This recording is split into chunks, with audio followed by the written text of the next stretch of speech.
Jai Hind friends and Namaskar viewers. Hello and welcome to my YouTube channel with the today very important discussion the topic of especially for Happy International Yoga Day 2022. समस्त विश्व को अंतर्राष्ट्रीय योग दिवस की हार्दिक शुभकामनाएं। आप सभी जानते हैं कि हम सभी के जीवन में योग का कितना बड़ा महत्व है। आज मैं जब सुबह समाचार पत्र पढ़ रहा था यानी मानसिक योग की प्रक्रिया कर रहा था तो उस दौरान मैंने यह देखा, एक कोटेशन दिया था वहां जिस कोटेशन को VKS आयंगर ने कहा है, योग सोने की वह चाबी है जो अमन, चैन और सुख के द्वार खोलती है।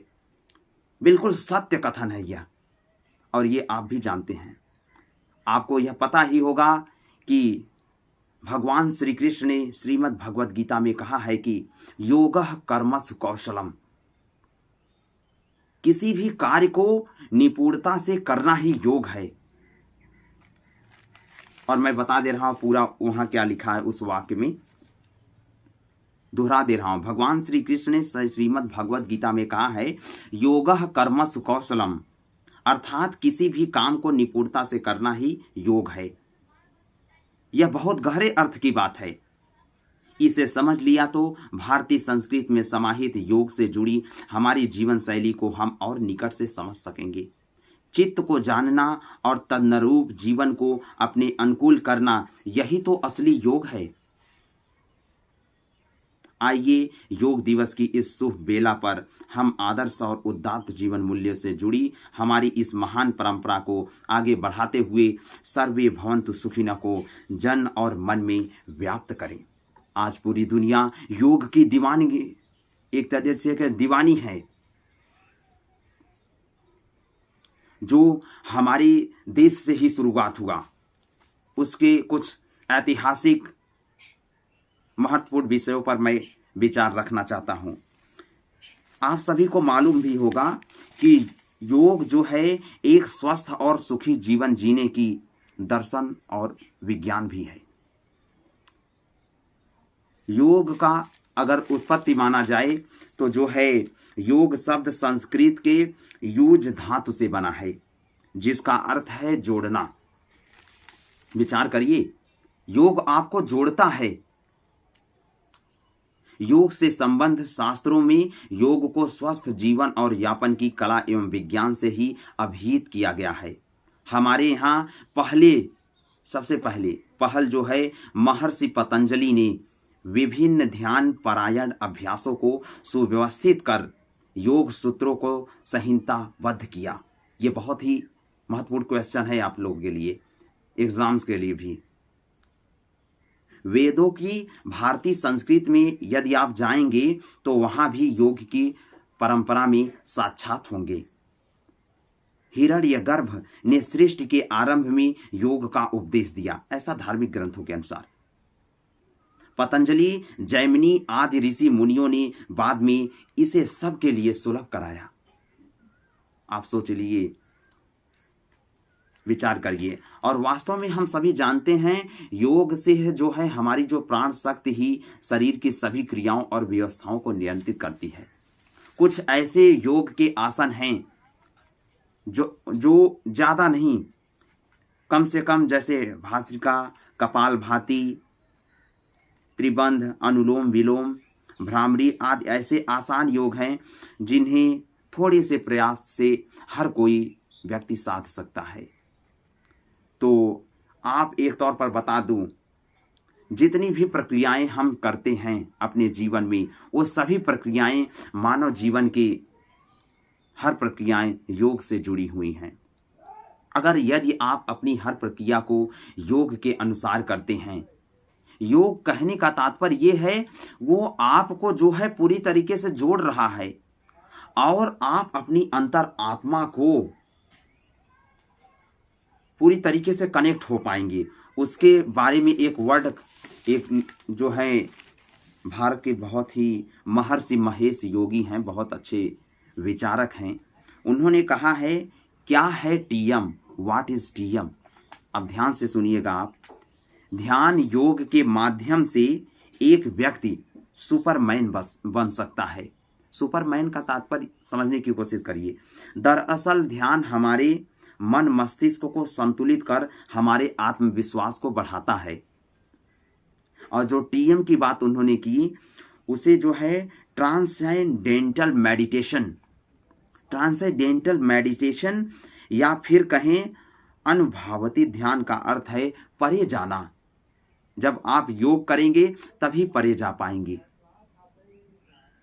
आप मेडिटेशन का जानते हैं ध्यान का कितना महत्व है। ध्यान की यह प्रक्रिया काफी सरल और सहज है।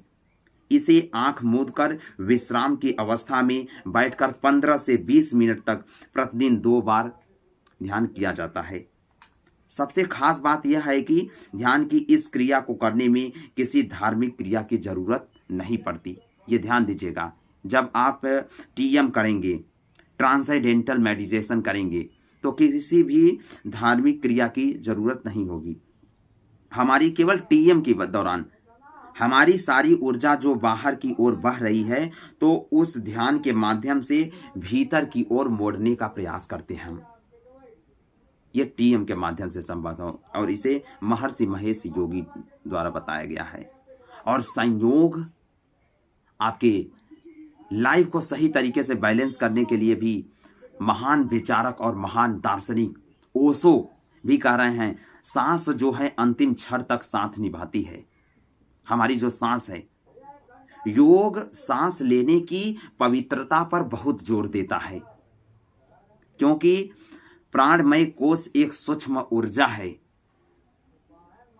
जो कि सांस लेने के साथ आपके भीतर यात्रा करती है।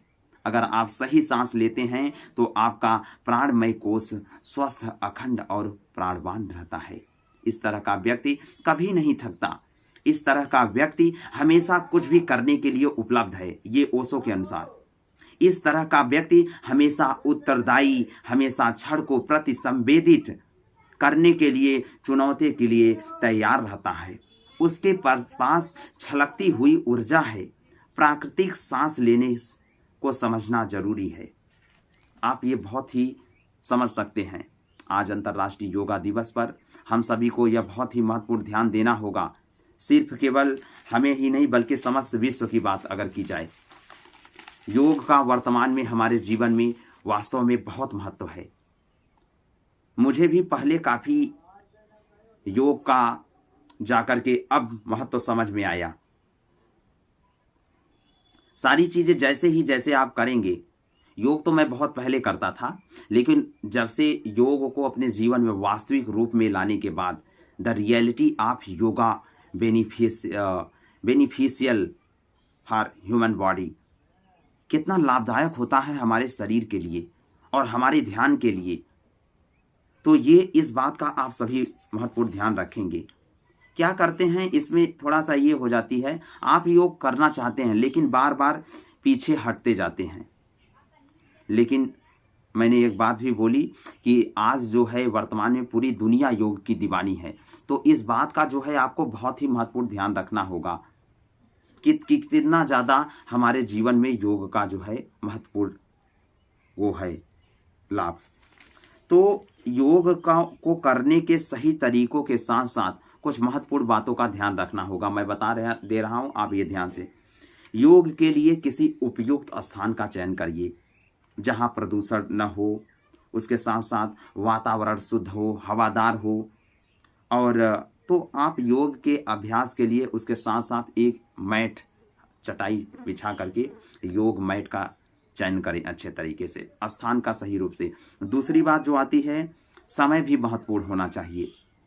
किस समय हमें योग करना चाहिए? योग अभ्यास के लिए समय भी बहुत महत्वपूर्ण है। इसके लिए सुबह सूर्योदय का समय या सायंकाल में सूर्यास्त का समय उपयुक्त होता है। ये बात बहुत ही महत्वपूर्ण ध्यान रखेंगे आप। और वेशभूषा का भी ध्यान देना है। जो हम योग करते समय जो वस्त्र पहन रहे हैं, इस बात का बहुत ही महत्वपूर्ण ध्यान देना है। योग करते समय तंग कपड़े नहीं पहनने चाहिए, मतलब बहुत ज़्यादा कसा हुआ, क्योंकि बॉडी जिस समय योग करते हैं, वजह कि शरीर से हमारी मांसपेशियों में खिंचाव आता है। ऐठन के दौरान कपड़े फटने का भी डर रहता है। तो वो जो है आप आसन भी ठीक और सहज ढंग से नहीं कर पाते। उसके लिए योग करते समय सही ढंग के कपड़े इसलिए भी महत्वपूर्ण हैं ताकि आपका पूरा ध्यान योग पर ही केंद्रित रहे, न कि अपने कपड़ों को ठीक ठाक करने या फिर कपड़ों की वजह से हो रही दिक्कतों की ओर। उसके साथ साथ दिनचर्या कैसी हो योग करने के लिए। योग का अभ्यास खाली पेट करना चाहिए। योग को प्रभावी ढंग से करने के लिए नींद पूरी लेना आवश्यक है। योग अभ्यासी को रात में जल्दी सोना और जल्दी उठना चाहिए। तो आपकी दिनचर्या भी अच्छी होनी चाहिए।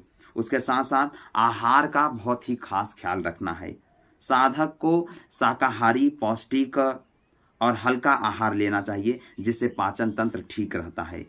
इन नियमों का पालन करने से योग, जितने भी चीज़ें मैंने बताई, इन नियमों का यदि आप पालन करेंगे तो निश्चित तौर पर आपको योग करने के बाद निश्चित तौर पर आपको बहुत ही बेनिफिशियल साबित होगा। उसके साथ साथ योग के जो हमारे लाइफ में बाधक तत्व जो आते हैं, हमें जो नुकसान पहुंचाते हैं, वो क्या क्या हैं, आप ध्यान से सुनिए। मैं देखा बहुत अच्छा कंटेंट था तो मैं सोचा कि आप सभी लोग के साथ शेयर करूंगा। यदि आप समझते हैं तो वास्तव में बहुत ही बेनिफिशियल या सभी के लिए साबित हो सकता है।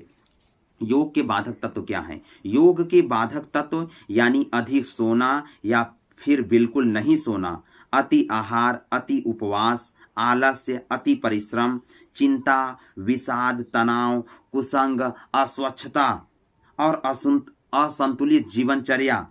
अगर आप योग का पूरा लाभ उठाना चाहते हैं तो इन बाधक तत्वों को अपने से दूर रखें और योग के नियमों का पालन करें। योगाचार्य योगी आनंद द्वारा यह समस्त कथन बताया गया।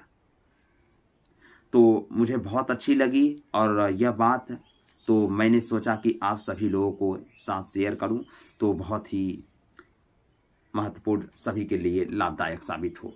इस बात का बहुत ही महत्वपूर्ण ध्यान रखेंगे हम सभी और अपने जीवन को एक सही रूप से चलाने के लिए वास्तव में मानव जीवन में स्वस्थ शरीर रहेगी तो हम सब कुछ कर सकते हैं। तो इस अंतर्राष्ट्रीय योग दिवस पर हम सभी को यह प्रण लेना होगा और हमारी आने वाली पीढ़ियों को भी यह प्रेरणा देनी होगी कि योग का हमारे जीवन में कितना महत्व है। मैं एक ही बात केवल कह देना चाहता हूं अंत में, इतना जान लीजिए, हम जो भी प्रक्रिया कर रहे हैं उसके साथ योग निश्चित तौर पर जुड़ा हुआ है। उसको कहा ही गया कि वह जोड़ता है हम सभी को। तो इस बात का आप सभी महत्वपूर्ण ध्यान देंगे। हम निश्चित तौर पर फिर मिलेंगे हम किसी नए वीडियो में इसी तरीके के कुछ महत्वपूर्ण टॉपिक के साथ। आप सभी लोगों से विनम्र निवेदन है कि आप सभी लोग मेरे यूट्यूब चैनल को सब्सक्राइब, लाइक, शेयर और कमेंट भी करें। साथ साथ में बेल आइकन को प्रेस करें। फिर मिलेंगे हम किसी नए वीडियो में। तब तक के लिए जय हिंद, जय भारत और पुनः आप सभी को अंतर्राष्ट्रीय योग दिवस की हार्दिक शुभकामनाएं। Wish you all the best, all world citizen. Again happy international yoga day 2022।